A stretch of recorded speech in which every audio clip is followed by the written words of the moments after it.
And yeah, after a while,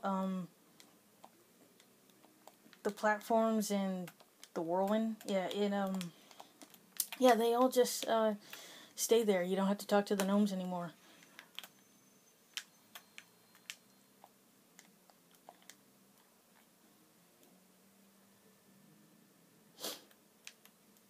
Okay, we're almost done.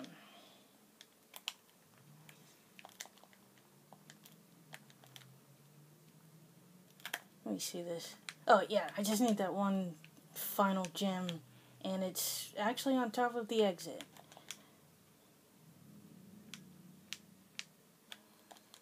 Okay, let's go home.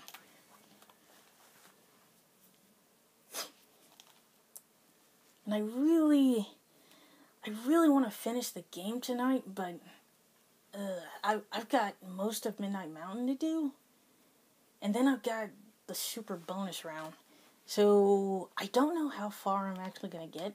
I'm going to try and just go for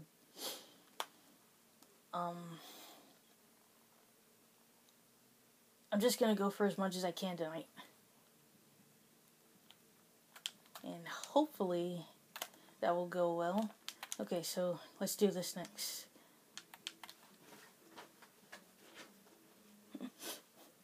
Yeah, that mole mission. Like, oh my god, it would be... I get the difficulty, it's the final world. I get that. It's just, is there really a point to all those gnomes being there and just... And there's just there being a time limit? Like, I mean, I get the point. It's just, why are there so many? Plus, they're larger than the moles, so that doesn't help either. It's much easier to hit them.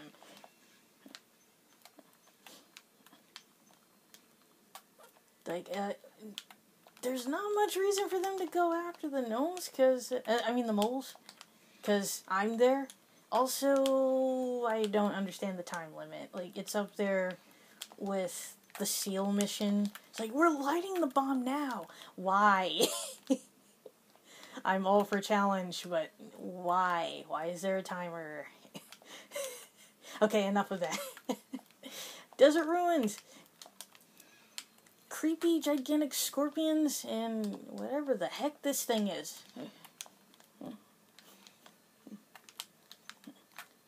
And numerous game references, like this, up here. Yeah, if you like Tomb Raider and Crash, you'll love this stage. Because look what we're doing! We're raiding the tomb of the stone golem, or something. Whatever Tara says. And yeah, I might have mentioned this, in another, I don't know when, I uploaded my last video.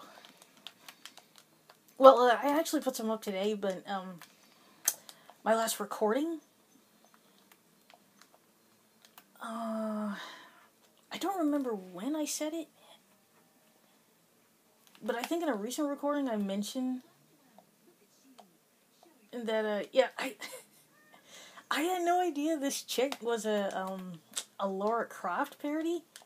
I can't remember when I mentioned it, but yeah, like, when I first did this Let's Play, I did this game, this old game, the old version, what, like 7-8 years ago? And I had no idea that she was supposed to be Lara Croft. Because I didn't spend much time with Tomb Raider. Like, I had the second one, and I hated it. I could never get far in the game. It had 10 controls, and I hated that. Which was funny, because back then I loved Croc. Croc is a little easier to handle, I guess. But I loved Croc back then. So, I'm a little surprised that I didn't... I mean, don't get me wrong, like, it's a very, very different game. But they both have 10 controls. So, and the only other game I can think of where I really liked it that had those was Croc. But Tomb Raider, no. Tomb Raider is far from the same type of game. Like, I couldn't fight anything. I didn't... I don't like shooting things, to be honest. I'm much happier, like, jumping on platforms and stuff, and like trying to survive as Laura. Like I couldn't do it. And I think I was a little kid when I got that game. I still have it. I only had Tomb Raider 2. And to this day, I still couldn't get far. I do want to try and go back and, try and get better at games that I missed out on as a kid. Even that one. Maybe when I have more time, I'll do, I don't know, a short video, I guess, on, the mansion or something. Probably not. Yeah, be careful with these missiles. They actually home in on you. Though I shouldn't have. I really shouldn't have been hit by that. That was my own stupidity because I was really, really close behind that shark. Yeah, it's just like the flying sheep. Like, the Rhinox are... you see how they're running backwards on the sharks? Yeah, they shoot at you. So, yeah, be careful with these. But yeah, maybe I'll do a short video on the mansion. Which is... Ah, crap. That's basically just the training stage. Pretty much.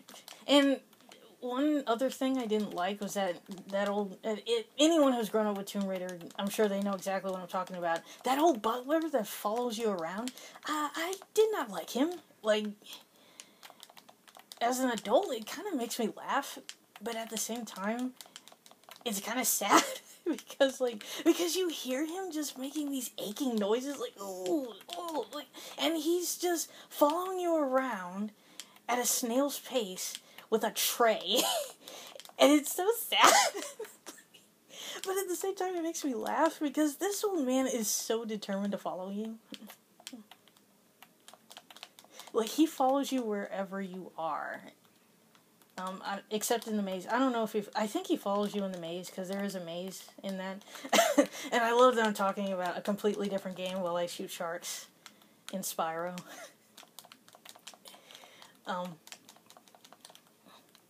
Crap. But, I really do enjoy, talking about other games while I do missions like this one, because most of the time it's going to be me losing and me just going, oh crap, with nothing else to say because I suck. And yeah, like I said, it's Midnight Mountain. It's pretty much the harder missions. Although, I don't usually have this much trouble with this one.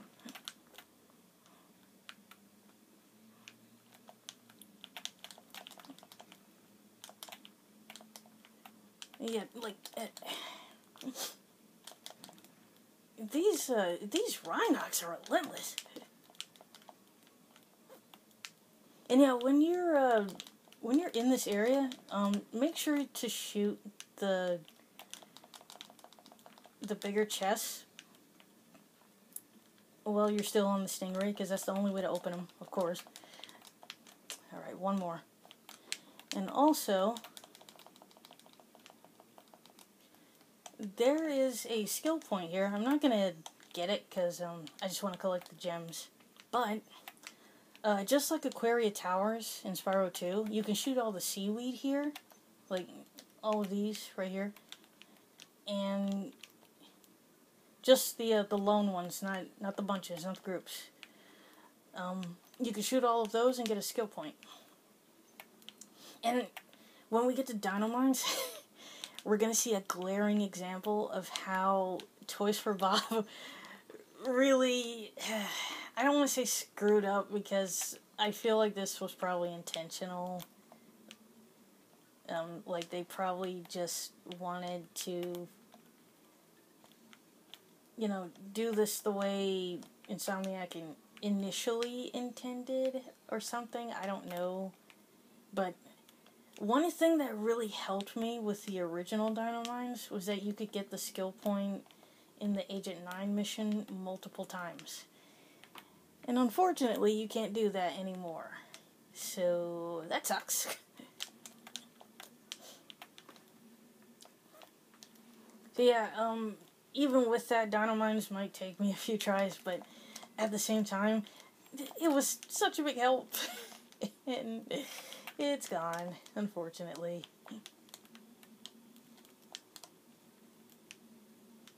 Oh, I never did get that key. I gotta get the key.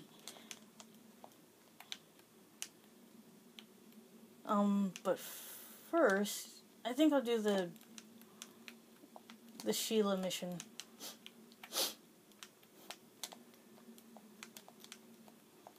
And how about these scorpions? They're really creepy looking. Like, I know I've been complaining about, some of the changes Toys for Bob made, but honestly, they're so spot on with some of these designs. Like, I don't like some of the, like, pudgy designs of enemies like the Wizard Peak guys. The ones with the clubs. Like, and I'm not too fond of how ogre-ish they look. But then there's ones like these scorpions here. They look so creepy. Like, I love how creepy the larger ones look. In fact, I love this whole stage. Like, this whole design is awesome. And Crystal Islands is one of the reasons that I absolutely love these later stages. Like, I love the colors of, like, all the crystals and stuff. Toys for Bob was spot on.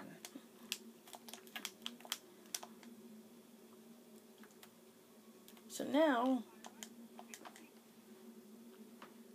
quick 2 eggs. Oh crap. Well, we're off to a good start. Don't hit me.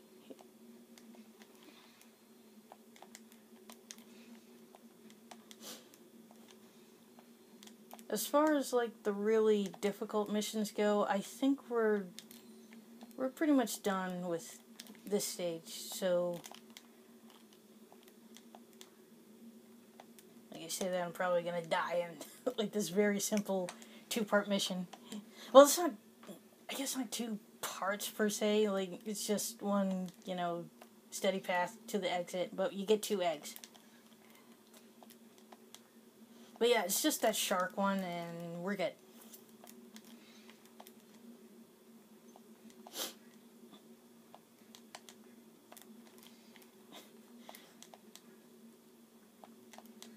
Okay, I think we're getting close to the end. Yeah, this part isn't very long, like, at all. So yeah, the game just briefly turns into a side scroller, just like the those areas in Crash, where you would get the gem platforms. So that's pretty good. I love that that the first crossover they had with Crash and Spyro is a handheld, and it's just something that's remembered as, one infamous thing that I think it was Vicarious Visions that did it. I mean, oh crap. I don't, I know there's been a lot of criticism about it, but, I spent a lot of time on those minigames, and honestly, I actually like it. It's just, yeah, it's obviously not, like, what you would want with a Spyro Crash / Cortex Ripto crossover. Like, for the most part, it's just a bunch of crappy minigames and stuff. The minigames aren't that bad. It's just, I think maybe just the standard, fun platformer probably would have been fine. But, I'd be lying if I said I didn't actually enjoy some of those minigames. It's a nice thing to run, to go back to when you're, like, bored or something.